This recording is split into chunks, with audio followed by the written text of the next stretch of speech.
Castle Square in Warsaw, thousands of people from all over Poland came to express their opposition to the ideological changes in education pushed by Minister Barbara Nowacka.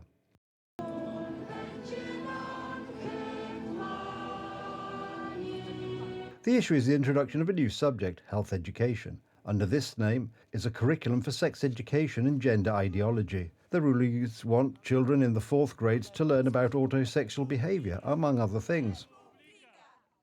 To be clear, health education is a good thing, but taking away from families, Polish families, parents, I'm also a parent of 3 children, the possibility of influencing such a very emotional, important sphere for everyone, which is sexualization, is simply a thing with which I do not agree.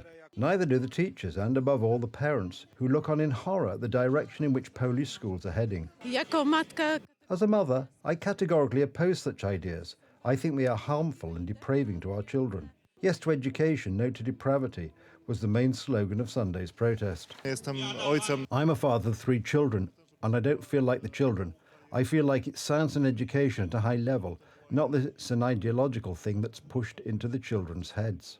Archbishop Marek Jędraszewski also expressed his concern about the morality changes. In a pastoral letter, the Metropolitan of Krakow noted that in some Polish cities it has been decided to remove crosses from offices in the name of so-called secular state.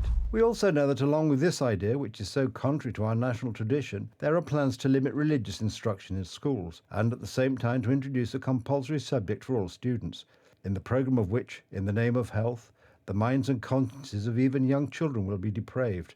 We must not allow this to happen.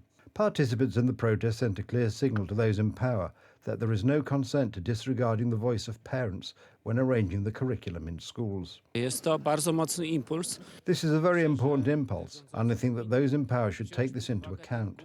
Certainly, in the pre-election period, those in power will be extremely sensitive to criticism. A few days ago, the deputy head of the Civic Platform Party tried to convince Poles that, if necessary, in defence of Catholics will stand none other than Rafał Trzaskowski.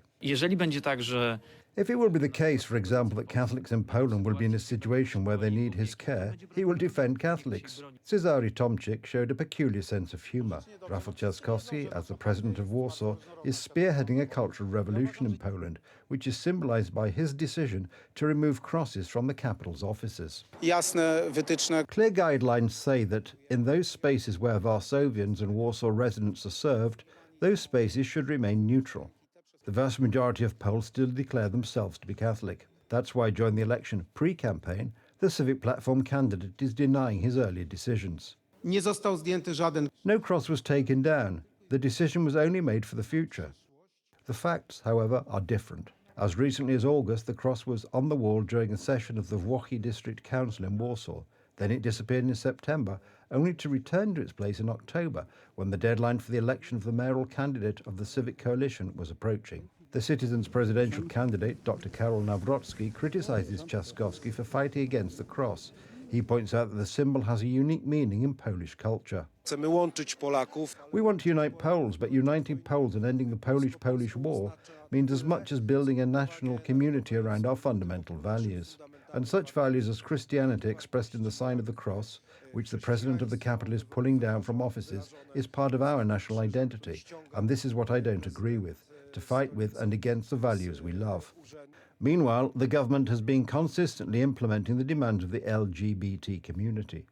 Following a visit to Warsaw by a United Nations Special Representative, the Health Ministry is reviewing facilities for gender correction, and the Justice Ministry is demanding that courts prioritise and urgently handle cases involving gender reassignment on documents, such as conversion from male to female.